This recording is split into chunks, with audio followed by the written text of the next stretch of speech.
Good day everyone. In this video lecture, we will discuss about media ethics.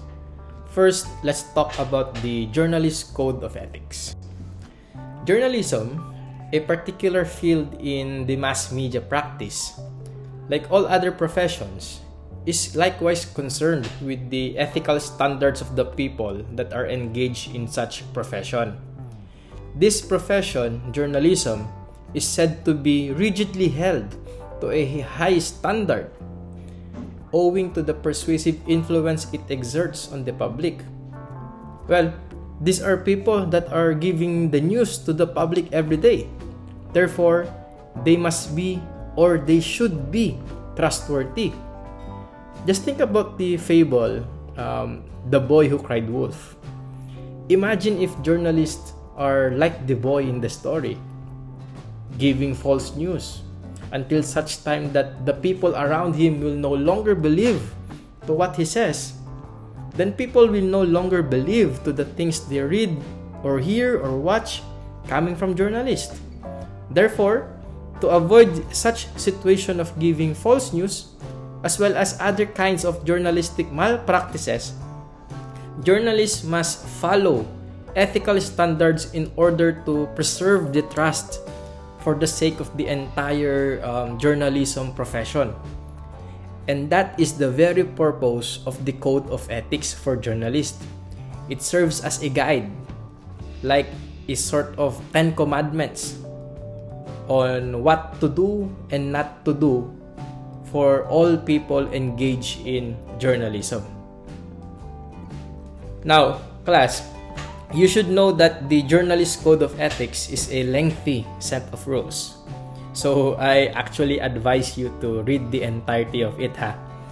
But for the sake of class discussion, I will just highlight to you several key areas of concern, and they are as follows. First, factual reporting.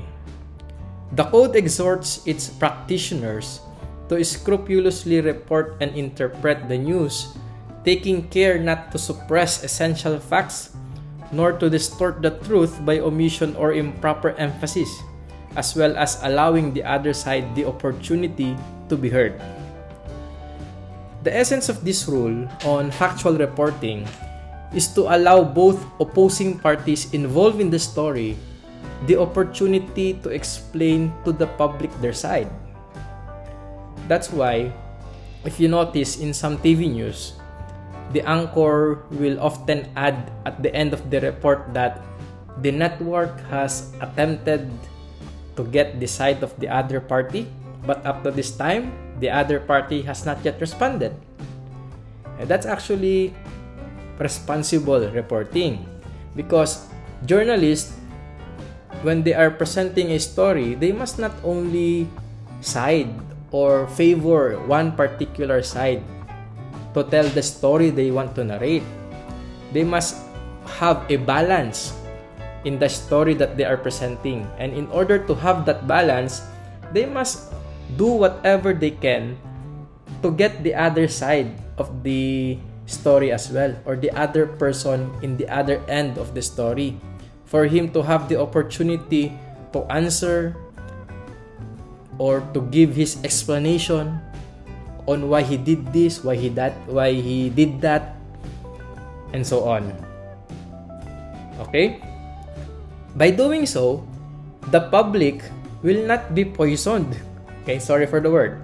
Okay? By doing so, the public will not be poisoned to the story being presented to the public, especially if that story is one-sided only. Okay? The journalist is not the one who is deciding who is right and who is wrong in the story. It's up to the people to think of that, and they can only think of that, decide on that, if they were presented both sides of the story. And that's the role of the journalist. Okay? Second, we have confidentiality. So, akin to privileged information, a journalist is duty-bound to protect and to safeguard confidential information on material given in the exercise of one's calling. If you are a journalist and you covered a story and your story is based on a confidential information, meaning to say secrecy of the source is very important to protect that source as not to prejudice his life, liberty, or property, you are duty bound to keep that confidentiality for the sake of your source. But take note, there is an exception. Unless the security of the state demands such revelation. Okay? When national security is involved, which is a case-to-case basis, so long as the security of the entire Philippines is concerned and revealing the source is important for the survival of our state, then as a journalist, your duty to your country will overpower your duty as a journalist. Therefore, you must reveal already your source. Okay? But that is a case-to-case basis, and the state or the government must prove that the national security concern is really existing. It's not just a made-up reason, but it is actually happening already. Okay? The ruling, in other words, is that when called to account for publications denounced as inaccurate and misleading, okay, kung napagbintangan si journalist na yung ganyang inilabas na expose or story is actually inaccurate and misleading, the journalist has two options. First option, to demonstrate the truthfulness or accuracy even in the process, or even if in the process he discloses his source. Okay?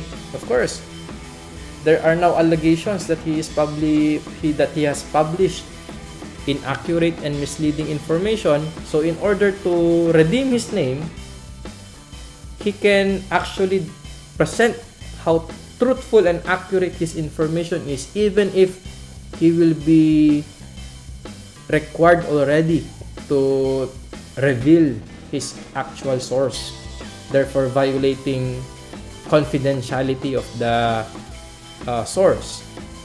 However, there is a second option wherein, in order to still protect the source, he will refuse to explain to the public the truthfulness or accuracy of the story.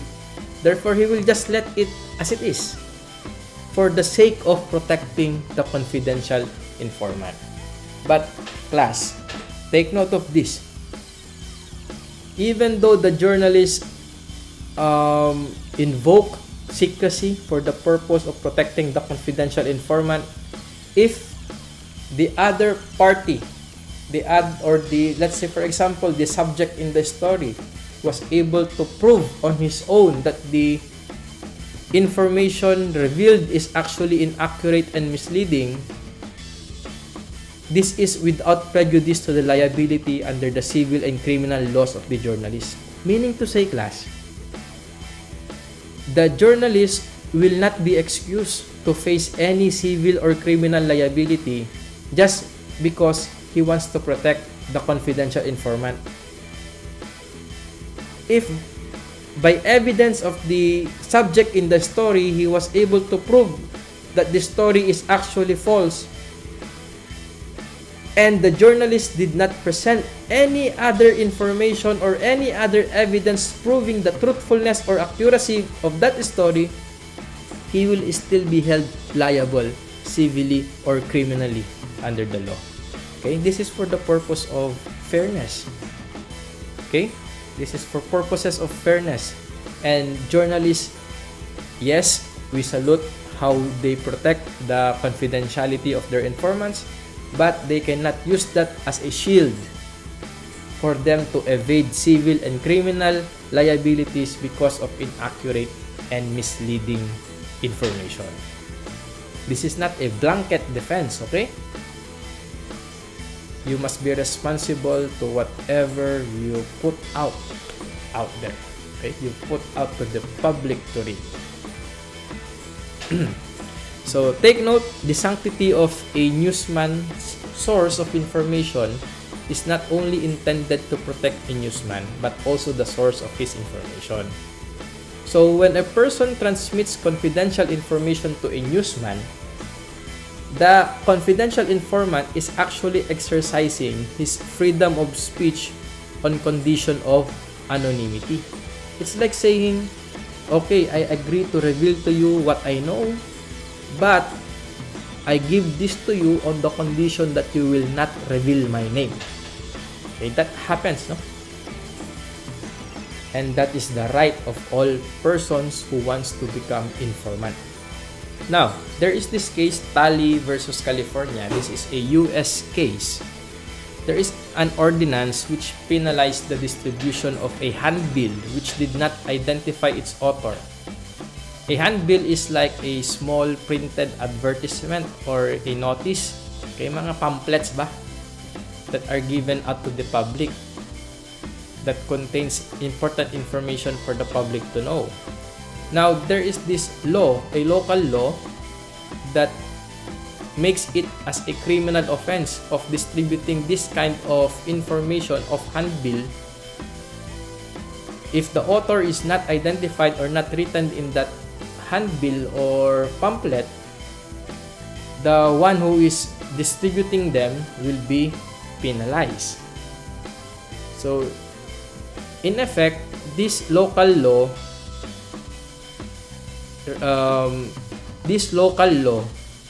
let's say mandates or requires the publisher to always reveal the name of the source of the information contained therein. And this was challenged because confidentiality of the informant will now be violated. What if the person distributing that information does not want to be identified for purposes of his safety because of the sensitive content of the information? Therefore, he will be facing criminal liability or the wrath of the subject of the information once his name is revealed.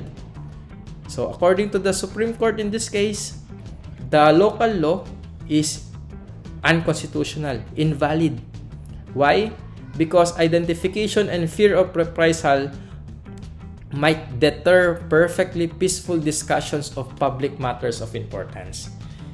Okay? Kung lahat-lahat na lang, i-reveal na lang kung sino yung source, di wala nang nangyayaring mabuting pag-uusapan o mabuting usapan, okay, sa mga tao, especially kung public matters yung topic na concern. So it is thus arguable that a newsman by himself does not have the option to reveal or not to reveal the identity of the source. It's not up to the journalist whether or not to reveal the source, but actually it is the source that have this right. Okay? If the source has made it a point that he will not give any information, that he will not reveal any information to the journalist on the condition that his safety will not be protected, therefore that is a permanent rule, okay, that the journalist must follow. Okay? Again, this is all in the exercise of freedom of speech of all persons, especially those who become informants. Next rule, honesty. Okay? Just be guided with the saying, honesty is the best policy. Okay? Don't say gas-gas na yan. Because in truth and in fact, all professions, not only journalism, must obey this rule. How to be honest? You must only resort to fair and honest methods. Okay? Yung hindi ka nakakapanira sa mga kasama mo, lalo na sa mga kasama mo rin na journalist. Fair. The code reminds journalists to refrain from writing reports which will adversely affect a private reputation. Okay? Just be reminded of your rules on libel as well as cyber libel. Okay? Exception, unless the public interest justifies it, fighting vigorously for public access to information. Okay? Again, be reminded of your rules on freedom of information. Nor shall one take undue advantage of a fellow journalist. Okay? Not only are the persons concerned in your story are being protected by the code, but also journalists are being protected from other journalists. Okay? Well, reality, it's a competition out there. One network fighting or besting another network, as well as journalists besting other journalists. So, as much as possible, okay, do not ever resort to unfair tactics. Okay? Be fair. Moreover, the code also mandates that a journalist shall not in any manner ridicule, cast aspersions on, or degrade any person by reason of sex, creed, religious belief, political conviction, cultural, and ethnic origin. That is self-explanatory already. Next, integrity. Okay? How to be or how to have integrity? You act with professionalism. Professionalism. You show respect to your other fellow journalists. You show respect to the public. You show respect, well, to anyone. For them to respect your profession and to believe to whatever you will say in your articles, in your documentaries, or any other media or medium that you will produce throughout your work. Plagiarism, okay? The code frowns upon acts of plagiarism. What is plagiarism? This is the act of taking someone else's words, work, or ideas and passing them off as your own. Kinopya mo, tapos pinalabas mo na sa iyo yun. Sa iyo nang galing yun. Worst, without any attribution to the to the original creator. Okay? You did not cite. You did not give credit to the original creator. That's plagiarism. Presumption of innocence. Okay? Yes, you are a journalist. You are not a judge. But even so, you are not a judge. You must still practice presumption of innocence. What does it mean? It means that a person who is facing criminal charges or any other charges is to be presumed innocent, that he did not do the acts allegedly done by him until the proper authority says so. And what's that proper authority? It's the court. So therefore, until the court says that this person is guilty, he is or he must be presumed innocent. And if you are covering a news story, for example, a crime, and you interviewed the person accused or the family of the victim in that crime story, until the court has made a ruling that the accused is really the one who made the criminal act, the journalist must treat this person as if he is still innocent. Okay? He must presume with all good intentions that this person is innocent, in order not to persuade the public to believe that he is already guilty, even though the court has not yet made a final ruling of his case. That's what you call presumption of innocence. Conscience. Okay? According to this quote, a conscience is that still small voice that people won't listen to.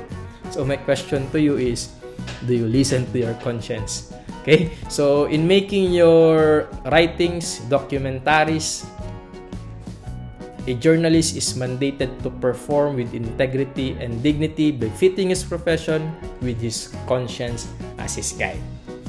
Okay? That small voice. If it says what you are doing is wrong, stop. Don't do it anymore. Okay? Conscience. Decency. A journalist is held to a high standard, and his very action, especially what the public sees, should be upright and decent. Will you believe, or will you respect and believe a journalist who in public acts as if he owns the world, acts as if he does not mingle with simple, ordinary people, who acts high and mighty? No. You will not even give him the time of the day to listen to his stories if that's how he behaves in public. Okay, so a journalist must be upright and decent. So clearly, the public interest involved in freedom of speech and the individual interest of public officials in the maintenance of private honor and reputation need not be accommodated one to the other. And the point of adjustment or accommodation between these two legitimate interests is precisely found in the norm, which requires those who, invoking freedom of speech, publish statements which are clearly defamatory to identifiable public officials to exercise bona fide care or good faith care in ascertaining the truth of the statements they publish. And again, how is good faith care practiced? You do what the code is saying, particularly fairness, honesty, listening to your conscience, and presumption of innocence, among others. You can do this, again, by balancing both sides of the story, not only focusing on one side, but as well as giving the other side the opportunity to explain their side of the story. So the norm does not require that a journalist guarantee the truth. Okay? Well, okay, you are a journalist. At the end of the day, you do not have first-hand knowledge of the things you are reporting, and you are relying on your sources. That's why sources are important. But these sources, there is no 100% guarantee that they are telling the truth. And as a journalist, it's not really your job to guarantee the truth. But what is your job then? Your job is to avoid reckless disregard of private reputation. Meaning to say, class, as journalists, your job is to present again and again a balanced story. Balanced story in the sense that both sides of the story are given the opportunity to explain what they know, how they see things, how they understand things, and what's the reason behind why they did this and why they did that. Okay? This norm represents the generally accepted point of balance or adjustment between the two interests involved is clear from a consideration of both pertinent civil law norms and the code of ethics adopted by the journalism profession in the Philippines. So in summary, the code benchmarks ethical standards to be observed by every practitioner within the mass media industry. Lahat-lahat, anyone involved in the mass media industry must follow this journalist code of ethics. It prescribes the proper behavior or conduct to do with the end in view. Again, the purpose is to uplift the profession of journalism as a whole. Just remember this quote: respect yourself and others will respect you. And as a journalist, you can do this as long as you know and you follow the rules being prescribed and required for you to follow under the journalist code of ethics. Respect yourself and others will respect you.